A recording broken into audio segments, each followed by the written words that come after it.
खबरों में आगे बढ़ेंगे। कुरुक्षेत्र के एनआईटी के 20वें दीक्षांत समारोह में भी भारत के उपराष्ट्रपति सीपी राधाकृष्णन ने बतौर मुख्य अतिथि शिरकत की। समारोह में हरियाणा के राज्यपाल प्रोफेसर असीम कुमार घोष और मुख्यमंत्री नायब सैनी भी मौजूद रहे। मुख्यमंत्री ने उपराष्ट्रपति और राज्यपाल का स्वागत किया और सभी डिग्री और पदक प्राप्त छात्रों को शुभकामनाएं भी दी।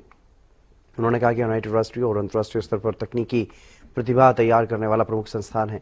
हरियाणा में तकनीकी शिक्षा को बढ़ावा देने के लिए सरकारी तकनीकी संस्थानों की संख्या 29 से बढ़ाकर के 44 कर दी गई है।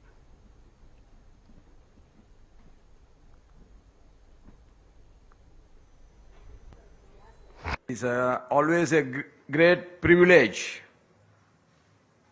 to address a convocation of young graduates, and that too knowledgeable, young, dynamic technologists, and I am very proud to be a part of your 20th convocation ceremony. The NIT Kurukshetra is an institute with a proud legacy, a vibrant present, and a vibrant future that continues to elevate the standards of technical education in India.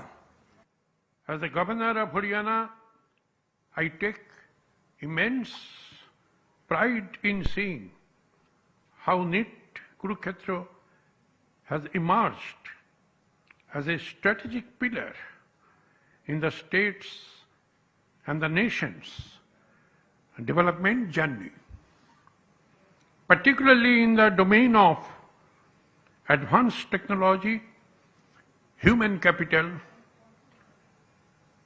formation and value-based education.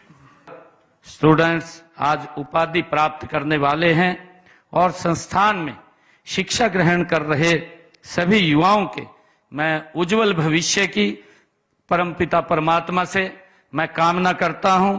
और आप जहां भी ये आज यहां से degree लेकर के जाएंगे, आप वहां समस्याओं का समाधान करेंगे। साथियों, मैं एक बात कहना चाहूंगा कि हम जब यहां से डिग्री लेकर के जा रहे हैं तो हमारे सामने बड़ी बड़ी चुनौतियां वो खड़ी होंगी और उन चुनौतियों का हमने सरलीकरण करना है।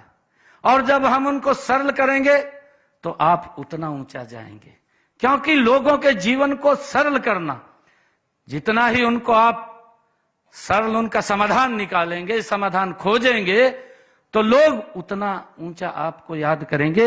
मैं आप सबको आज इस अवसर पर बहुत बहुत बधाई सभी छात्राओं को देता हूं कि जब हमारा हरियाणा ये 1 नवंबर 1966 को अपने अस्तित्व में आया, मान्यवर तकनीकी शिक्षा को बढ़ावा देने के लिए हमने कई ठोस कदम उसके बाद उठाए। हम जानते हैं कि 1966 से पहले हरियाणा में एक भी तकनीक विश्वविद्यालय यहां नहीं था, परंतु आज हरियाणा में इनकी संख्या बढ़कर के 4 हो गई है। और मुझे यह भी खुशी है कि 2014 से पहले 2014 जब देश के यशस्वी प्रधानमंत्री आदरणीय नरेंद्र मोदी जी बने, तो 2014 से पहले सरकारी तकनीकी शिक्षण संस्थाओं की जो संख्या थी वो 29 थी और निजी संस्थान हमारे हरियाणा में 198 थे, जो आज बढ़कर के 44 उनकी संख्या हो गई है। और इसमें 4 गवर्नमेंट पॉलिटेक्निकल में भी उत्कृष्टता केंद्र वो स्थापित किए जा चुके।